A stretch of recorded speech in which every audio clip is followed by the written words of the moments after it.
अस्सलाम वालेकुम दोस्तों, उम्मीद करता हूँ आप बिल्कुल ठीक ठाक होंगे। आज है 28 मार्च सन 2025 और दिन है जुमा का। आप तमाम दोस्तों को हमारी तरफ से जुमा मुबारक हो। तो दोस्तों आज और कल की जो 3 से 4 मिक्स न्यूज़ हैं वो आपके साथ में शेयर कर रहा हूँ। और सबसे जो पहली है वो है जी ओमान के अंदर एक और इंटरनेट कंपनी के हवाले से, यानी एलन मस्क साहब की तरफ से जो है उनके ऑफिशियल ट्विटर अकाउंट पर जो है वो ऐलान किया गया है कि अब स्टारलिंक जो इंटरनेट सर्विस है वो ओमान में अवेलेबल होगी। और उसका लाइसेंस जो है वो अप्रूवल 2023 में जो है वो ओमान की कम्युनिकेशन की तरफ से जो है उसको दिया गया था। और जो जल्द ही ये सर्विस जो है ओमान के अंदर मौजूद होगी। बाकी इसी के साथ साथ जो 3 शख्स लापता हुए थे और उनको रेस्क्यू किया गया करन अल आलम के इलाके से।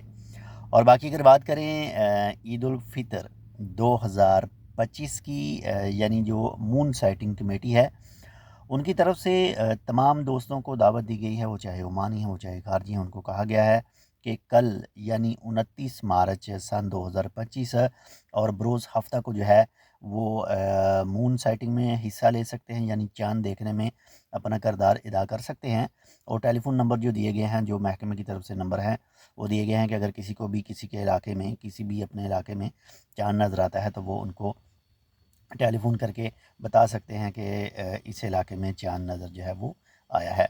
बाकी जो हतमी फ़ैसला होगा वो कल शाम को ही पता चलेगा कि ईद उल फ़ितर 2025 का पहला दिन जो है वो इतवार को होगा या फिर पीर को होगा, यानी सोमवार को होगा।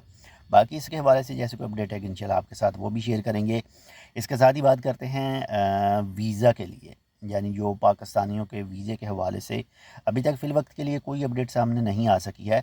लेकिन एक उड़ती उड़ती खबर सुनी थी, एक उड़ती हुई न्यूज़ सुनी थी कि एक बंदे ने अपनी फैमिली का वीज़ा है वो निकलवाया है अभी हाल ही में। लेकिन इसमें भी कोई कन्फर्म न्यूज़ नहीं है। बाकी में भी हो सकता है जो बड़ी कंपनियां हैं उनकी फैमिली के वीज़े जो हैं वो अप्रूव हो रहे हों, या फिर जो अरबाब के ताल्लुकात वगैरह हैं उसकी वजह से हों। लेकिन ऑफिशियली तौर पर इसके हवाले से कोई अपडेट सामने नहीं आई है वीज़ा के हवाले से। बाकी जैसे इसके अलावा अगर कोई दूसरी भी अपडेट आएंगे वो भी इंशाल्लाह आपके साथ शेयर करेंगे। आप तमाम दोस्तों को हमारी तरफ से एडवांस में ईद उल फितर 2025 मुबारक हो। तो इंशाल्लाह मिलते हैं आपसे दूसरी अपडेट के साथ, तब तक के लिए अल्लाह हाफ़िज़।